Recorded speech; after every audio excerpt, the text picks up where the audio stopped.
Assalamualaikum. Waalaikumsalam. Berjumpa lagi bersama saya Wong Ganteng sak donyo. Bagaimana saya bisa membantu? Mohon untuk tidak disebutkan nama dan identitas siapapun karena pembicaraan kita kali ini akan naik ke konten YouTube. Bagaimana? Iya, Mas. Mas Bro? Iya, makasih waktunya ganggu gini, Mas. Pripun? Seperti apa? Ini Kira-kira? mau tanya.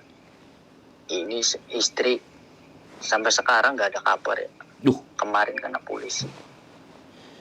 Sebentar. Istri tidak ada kabar. Kemarin tertangkap polisi di Hong Kong. Iya. Oh, boleh. Oke. Terus bagaimana? Iya. Sampai saya tanya sama agennya ya. Terus kata agennya sih ya pas hari itu, tanggal itu, agennya juga tahu dari majikannya bahwa si dia ada di kantor polisi. Terus majikannya langsung telepon agen. Cuma kayak si agennya tuh nggak bisa ngetahui di mana tempatnya. Kantor polisinya nggak tahu. Mana? Gitu. Nggak tahu. Terus? Kan saya kan tanya sama agennya. Koko, saya kan tanya gimana kabarnya. Nggak bisa.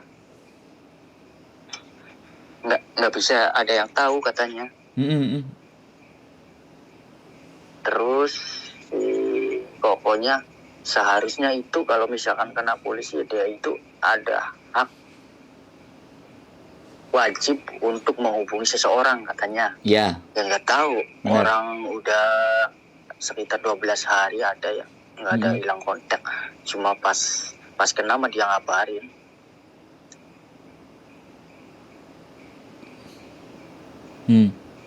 Halo? Iya loh. Terus dilanjut? Atau sudah muncul pertanyaan? Atau bagaimana? Ya nggak ada pertanyaan sih, kata si agennya. Ntar aja nunggu si dia ngubungin saya atau ngubungin si Emas. Orang nggak ada kontak, nggak bisa dihubungin kan. Makanya saya bingung, saya tanya, emangnya si majikannya ngelaporin gimana? Si majikannya cuma ngelaporin bahwa si dia kabur pas bulan ini. Kaburnya nuntut apa gimana? Ya nggak tahu, cuma ngelaporinnya cuma keluar rumah aja ke polisi. Terus pas bulan Maret polisi kan menemukan, langsung telepon majikan. Majikan langsung telepon si agennya, agen istri saya. Yang saya jadi bingung ini ya, Mas. Oh bisa hilang kontak itu. Saya sekeluarga kan khawatir ya.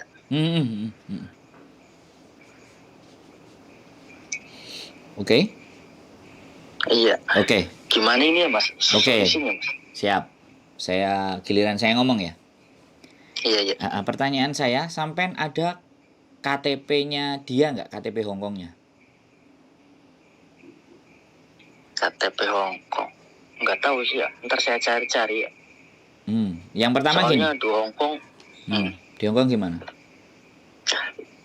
Soalnya di Hongkong 2 kali ini. Yang pertama itu kayaknya saya pernah lihat di kamar ya.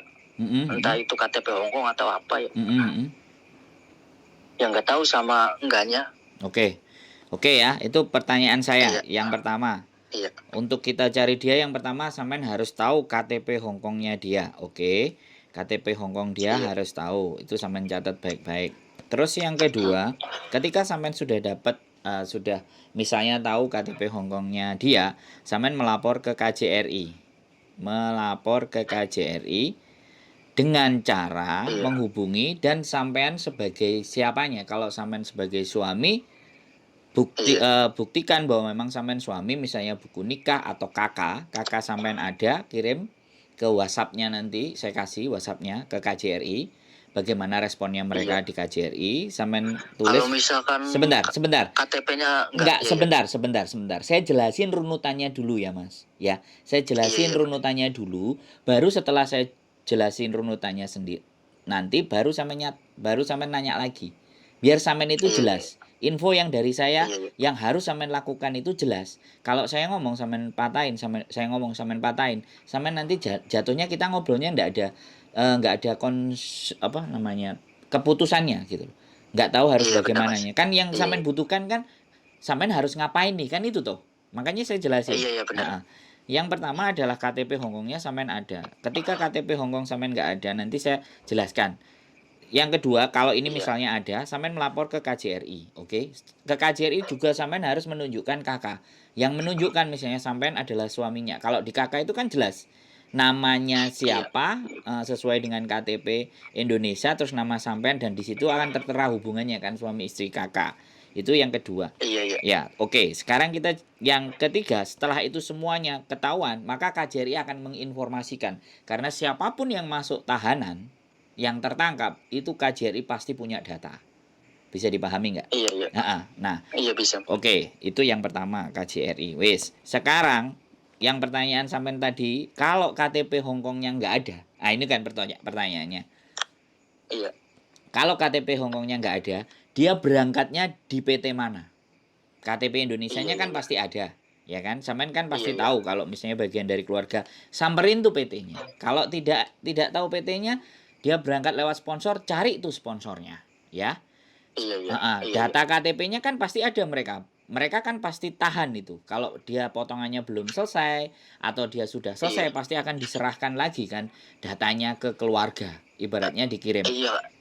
Ya kalau kakak sih masih ada sama sponsor, Nah, kan belum habis potongannya. Nah, karena belum habis potongnya kan sponsor itu bisa ditanyain gitu loh. Iya kan? Iya. Jadi sampean bisa tanya alurnya nanti ke sponsor ke PT, PT suruh cari ke agennya di Hong Kong. Kalau enggak, PT suruh laporan ke KJRI. Itu jauh lebih enak. Bisa dipahami nggak kan alur? Saya kan, iya bisa. Iya kan saya kan langsung tanya sama agen Hong Kong itu, Mas. Loh, iya. Jatuhnya kan sampean disuruh nunggu, bener nggak? Iya. Nah, makanya kalau sampean disuruh nunggu, sampean kan nggak bisa ngapa-ngapain, sedangkan sampean butuh informasi terbaru kan, bener nggak? Iya. Makanya benar, yang di kalau sampean nggak bisa nge-push karena hanya by phone. Tapi kalau orang sponsor kan sampean bisa ngadepin, sampean bisa samperin. Iya.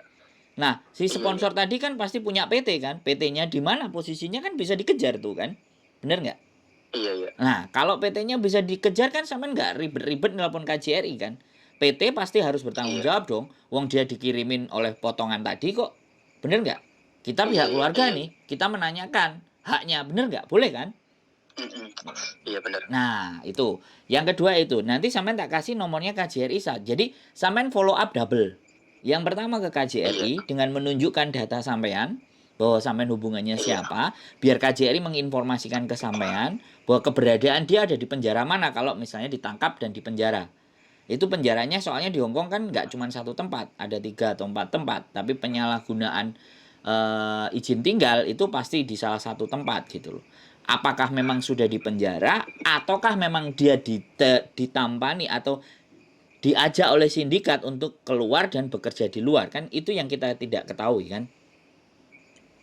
Iya. Ya kan, sekali lagi ya, Iya. saya hanya mendengarkan informasi dari sampean ya, tapi saya mencoba untuk memetakan bahwa sebenarnya keberadaan ini ada di mana, kemungkinannya ada di mana. Karena kalau Hong Kong itu sempit dan sangat gampang sekali dicari, tanpa kita kesulitan atau kerepotannya. Jalurnya dari itu tadi. Nah, kalau KJRI, saya yang bertanya, saya sebagai siapa? Dia pasti nggak akan berikan informasi itu. Bisa dipahami nggak? Iya bisa. Tapi kalau sampean suaminya atau ada keluarganya atau bapaknya atau ibunya yang bisa menunjukkan identitas itu, pastinya KJRI memberikan info itu kalau dari KJRI. Kalau tidak ada balasan dari KJRI ke sponsor ke PT, tekan itu PT, ya. Jadi seperti itu. Wes, gimana? Silahkan. Ini Mas, ini polisi sama imigrasi itu sama enggak sih Mas? Enggak sama, beda. Iya, soalnya gini, pas dia ketangkep tuh, dia kan kena polisi. Polisi lapor langsung ke majikan, majikannya telepon langsung ke agen. Kata si agen Hongkongnya langsung dia kan nggak bisa bahasa Indonesia tapi bisa mengartikan ya. Katanya ada di imigrasi. Hmm. Saya kan tanya, kok di imigrasi nggak bisa ngubungin, nggak bisa komunikasi saya. Kata agen Hongkongnya jawab, seharusnya ada hak untuk menghubungi seseorang atau keluarganya. Makanya saya kan bingung. Tahanan manapun, imigrasi manapun ada hak katanya. Sedangkan istri saya hilang kontak.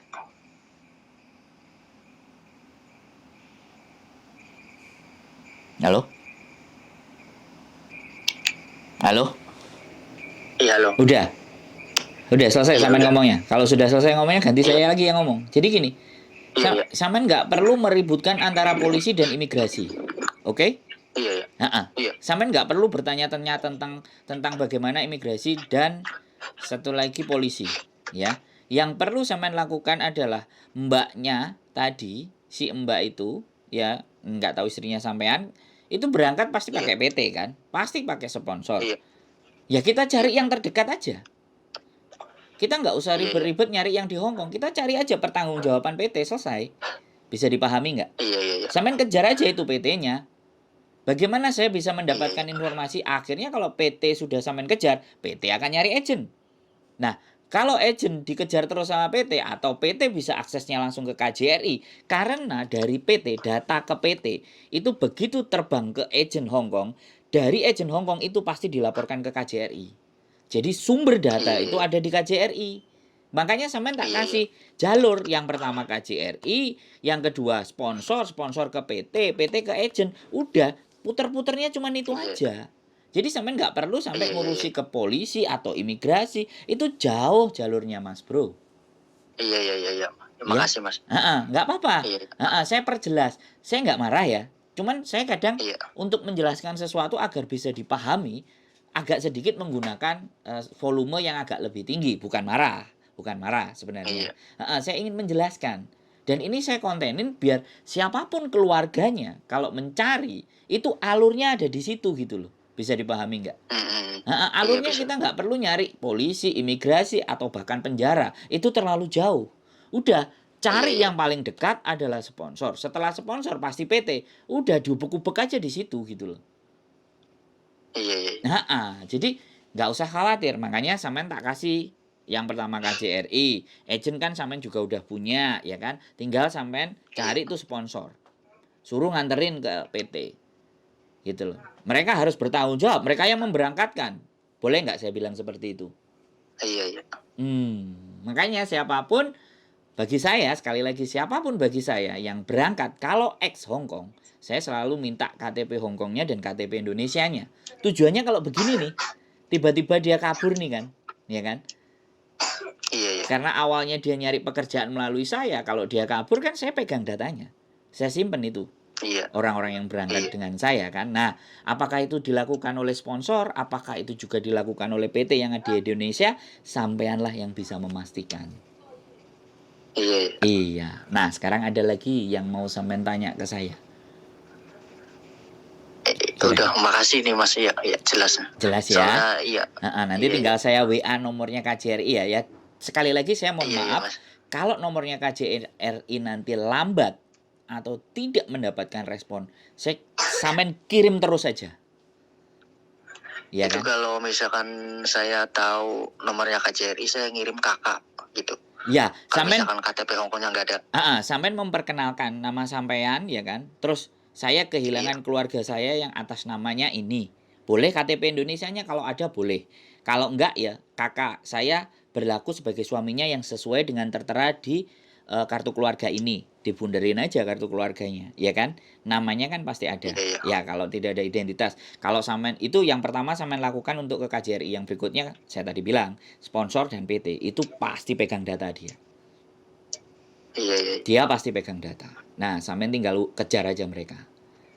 Setidaknya kan yang sampean inginkan kan bagaimana kondisinya dia di sini kan gitu. Tapi saya pastikan ya kalau dia masuk penjara, sampean tenang. Karena penjara di sini nggak kayak penjara di Indonesia. Itu kalau dia di penjara. Masalahnya kalau dia kabur terus dia di luar dan sengaja tidak menghubungi keluarga karena kalau ingin menghilang, kan saya nggak ngerti itu. Begitu gitu loh Mas Bro. Kalau menurut sampean ya, saya kan udah cerita. Mm-mm. Ya ini mah ngomong ini aja ya, hanyalah menebak ya. Posisinya di penjara apa di imigrasi nih, Mas? Kalau sampean tidak bisa tidak dapat informasi, pastinya dia di Iya, penjara. pastinya Tapi, di penjara. Ya? tapi garis bawah lagi ya, kalau memang dia Iya, sengaja ingin menghilang, tidak ingin direcokin sama keluarga, kan bisa jadi itu. Memang dia berusaha tidak menghubungi keluarga. Bisa iya, jadi dia tidak di penjara, dia hidup di luar. Nah, kemungkinannya ada dua itu, Mas. iya. Ya, hubungan sampean relatif harmonis nggak, dan hubungan dia dengan keluarga relatif harmonis nggak? Karena banyak anak-anak yang sudah ada di sini tidak ingin dihubungi oleh keluarga, akhirnya dia memutuskan itu semuanya. Jadinya pihak Ya keluarga. kan ini Mas, ya kan pas dia kena kan langsung hubungin bahwa ada di kantor polisi. Nah, ya, Emangnya kalau misalkan masuk kantor polisi begitu cepatnya keluar contohnya? gini loh Mas Bro, saya tanya, ya kan? Saya ceritain alur lagi ya, sekali lagi. Kalau dia masuk kantor polisi tapi majikannya masih mau menjamin, dia masih bisa balik ke majikan. Oke? Oh Karena iya, penjaminnya iya. adalah majikan. Tapi kalau majikan sudah tidak mau, ya kan? Atau anaknya sendiri yang sudah tidak mau, kalau majikannya masih mau tapi anaknya nggak mau, ya daripada berkeliaran kan, karena dia menyalahi aturan dan kabur dari majikan, ya dimasukkan ke sel kan. Nanti tunggu deportasi bareng-bareng. KJRI yang akan memulangkan balik ke negaranya, tapi biasanya nunggu berbarengan. Nah, kemungkinannya di situ, Mas Bro. Nah, kalau sampean sudah ditelepon di kantor polisi, dia memberikan info terakhir saya ditangkap di kantor polisi, ya pastinya 85%, bahkan 90% dia masuk ke tahanan. Karena tidak ada yang jamin. Karena dia keberadaan di sini kan yang jamin majikan. Iya. Nah, kalau majikannya nggak mau, berarti kan ya sudah nggak ada yang jamin. Kalau sudah nggak ada yang jamin, negara yang jamin. Di mana diletakkannya? Ya di penjara. Bagaimana? Sudah lengkap informasi atau bisa dilogikakan? Sekali lagi saya menyampaikan karena ini dugaan-dugaan sekali lagi yang berdasarkan pengalaman saya. Makanya saya menginformasikan. Sampean tetap saja tenang. Kalau dia di dalam sel, pasti dia nanti akan dikasih kesempatan untuk nulis surat. Boleh nulis surat, nanti dialamatkan ke alamat sampean yang di keluarga di Indonesia. Emang kalau di dalam sel itu sama sekali nggak bisa berkomunikasi? Nggak bisa, handphone nggak bisa. Handphone nggak bisa? Nggak bisa handphone. Selama dia keluar? Maksudnya selama dia keluar bagaimana? Kalau di dalam penjara ya di dalam, Mas Bro. Iya. Ya misalkan entah bulan kapannya itu keluar baru bisa ngubungin Nah, keluarga. kalau keluar dinyatakan kan sidang, tapi kalau dia tertangkap dan tidak ada yang menjamin, ya dia tetap di situ. Yang jamin nanti siapa? Ya negara Republik Indonesia, dan itu akan deportasi namanya, dibalikkan, dipulangkan. Dan KJRI kalau mulangkan kan nggak satu-satu. Iya. Bareng-bareng naik Garuda, jebret, terus dikawal, ke bandara. Setelah itu terus apa? Kalau misalkan dia posisinya benar ada di imigrasi contohnya, pasti dia bisa ngubungin keluarga ya. Mas, saya kasih tahu. Di imigrasi dan di polisi, dia hanya cuman dikasih 1 kali kesempatan untuk nelpon siapa yang mau dihubungi. Imigrasi itu tidak menangkap, Mas. Saya kasih tahu. Imigrasi itu administrasi, izin tinggal. Iya. Sekarang saya bilang sama sampean, memang di imigrasi ada data semuanya, tapi imigrasi tidak mengurus